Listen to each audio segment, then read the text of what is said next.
Ana wong ngentut niku lho dilagu. Pas lagi kumpul ngeten iki bareng-bareng, biasanya entut niku enten loro. Nek ora moni mesti mambu. Nggih mboten? Nek ora moni mesti mambu. Mulane darane tutwuri handayani sing entut mburi ngarep diarani. Ana wong entut.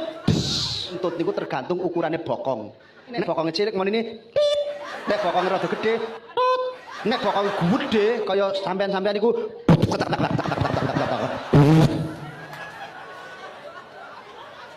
lho kae guyu lah, kae tukang ngentut ae. Lho kancane ngentut mambune buadheke ora karo sapa iki sing ngentut ora krungu suarane tapi mambune buasenge ora karuan. Kaya batang petik iki. Niku dilagu. Ndang-ndang tut jendela uwa-uwa sapa mau ngentut dijaplak raja tuwa tuwa-tuwa kaji rambute garing siji. Lha sampean ngentut sampean berarti kuwi. Golek alamat ora ketemu lho dilagokne.